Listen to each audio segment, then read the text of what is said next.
Welcome, my name is Hasard. I'm an F-35 fighter pilot for the Air Force.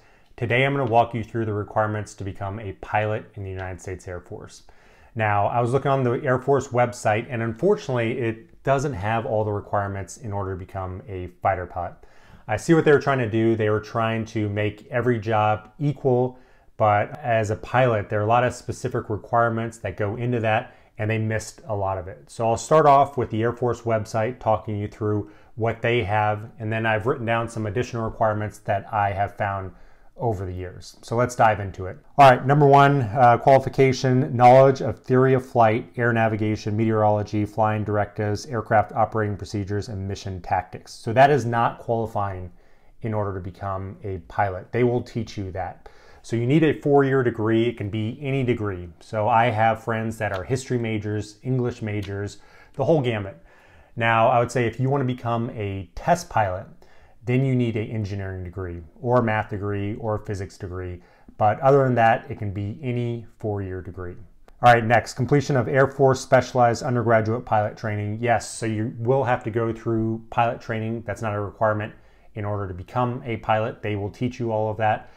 And there's a lot of changes going on right now. So there is a pilot retention shortage, so they're trying to get pilots through pilot training as quickly as possible.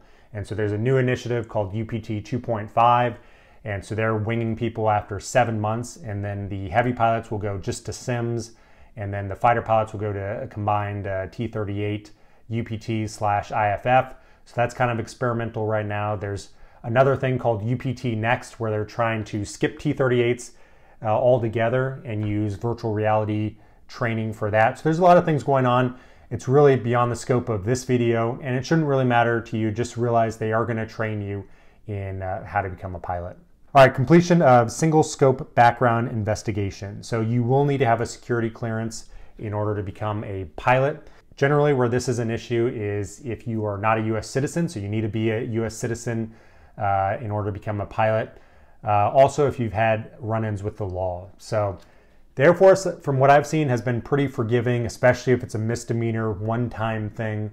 But you have to be honest on your application. If you say you've never run into the law and you have, they will catch it and then they will kick you out. So just be honest and make sure that you don't get in trouble with the law. All right, additional requirements specific to specialty, completion of OTS, Air Force Academy, Reserves, and OTS. So yes, you have to become an officer in order to become a pilot. There are 4 main ways to become an officer. So there's Air Force Academy in Colorado Springs. That's the route that I went, 4-year college, fully paid for. It's a good deal. There's ROTC, so that's offered at over 1,000 colleges. You do that for 3 to 4 years and you become an officer. If you've already graduated from college, then you can go to OTS, 8-week course, and then you become an officer. Now, I'd caution you, 8 weeks sounds great compared to 4 years, but it's pretty limited in the number of slots they have, especially for pilots. So I'd only recommend that if you've already graduated from college. And then the last route is applying to a guard base. So I didn't know much about this until I got to pilot training, and there was a guy next to me who knew he was going to fly the A-10. So the Guard is essentially the state's miniature Air Force, and you apply directly to a base. So if you want to apply, right now Vermont is the only state that has F-35. So if you want to, that has Guard F-35. So if you want to apply to that, you type into Google Vermont Air National Guard pilot application, apply to that. If they select you, which it's very competitive, typically they get between 2 and 5 pilot slots a year, and there are hundreds that apply. But if you get selected for that, you'll go through pilot training, you'll learn how to fly your F-35 in this case, you'll go back there, and you'll spend the rest of your career there, so 10 to 30 years. Whereas active duty, you're gonna be moving around every 3 years or so.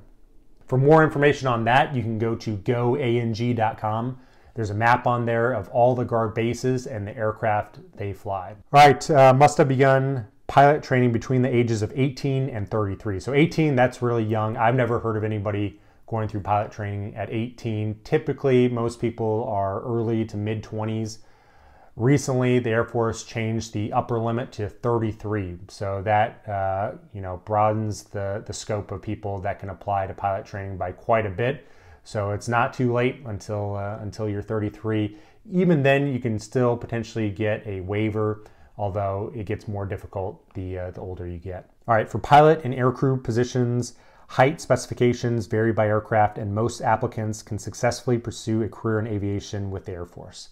So the Air Force recently got rid of height and weight requirements. And the reason is that they were accepting over 90% of the waivers for people that were too tall or more specifically too short. So we found we were biasing against women, and women that applied for waivers, we're actually giving them waivers 90% of the time. So it has more to do with your sitting height, with your femur length, things that have to do with being able to successfully eject from the aircraft. And modern jets like the F-35, there's now a new lightweight switch. So if you are less than the ideal weight, whatever it was back then, you can put that switch to lightweight, and now it expands the envelope for people that can fly it. So you're not going to be able to know this until you get a flight physical. Just know that most people will be fine regardless of their height and weight. All right, so that's all the Air Force website has. So they're missing quite a few things. I wrote down some notes on some other requirements. Vision is always a big one. So you do not need to have perfect vision in order to become a fighter pilot. Let me say that again. You do not need to have perfect vision in order to become a fighter pilot. You did back in the day, but now I fly with pilots who fly with contact lenses, with glasses, who've gotten surgery, so the whole gamut. Now, the one thing I would say with surgery is wait until you get into the Air Force. The Air Force has a very specific way that they want the surgery done, and if you don't get it that way, then it can auto disqualify you. So I would wait till you get in the Air Force. It'll be free, and it'll be the way that the Air Force wants it. All right, other things, refractive error +2 to -3, and no greater than 3.0 for astigmatism. So I don't know what all those numbers mean, but if you have that and you're within those bounds, then you'll be fine. For color vision, that's one thing that the Air Force doesn't usually grant waivers for. So if you have any sort of color blindness, you can apply for a waiver, but don't expect for it to get approved.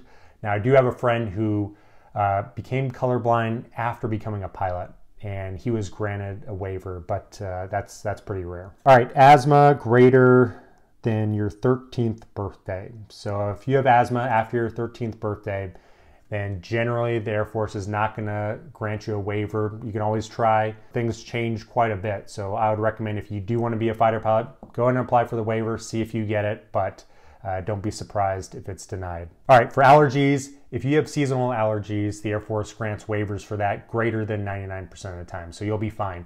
Now, in terms of food allergies, nut allergies, I don't know, so you'll have to talk to a flight doc for specifics on that. All right, ADHD, if you haven't used medication or had any issues in the last 4 years, typically the Air Force is pretty good at granting waivers for that. So if you had ADHD as a child but no longer have it now, you'll probably be fine. All right, so that's pretty much it for the requirements. Now, I'm sorry the Air Force website doesn't have all this stuff. I'll write them an email, see if they'll update it. Unfortunately, there's not a lot of good information out there. Recruiters, they do a great job, but they aren't specific for pilots. So oftentimes I hear people saying, oh, I'm going to enlist prior to becoming a pilot. I would not recommend that unless you're going to the Guard. Now, the reason the Guard, that might be a good call, is because they kind of treat it as a job interview. So they're going to be with this pilot for the next 10 to 30 years. So they like to use that as an extended job interview to see if they like you before hiring you. If you're going active duty, I definitely would not recommend enlisting prior to trying to become a pilot. I'd recommend going to the academy, going to ROTC, OTS, or applying to a Guard base. So there you go. Those are the requirements in order to become a pilot in the United States Air Force. Hopefully this helped you. If you did, make sure to subscribe. I'm going to be doing videos like this regularly. If you have any additional questions, let me know in the comments and I'll try to get to them, potentially doing a video on them, and I'll talk to you next time.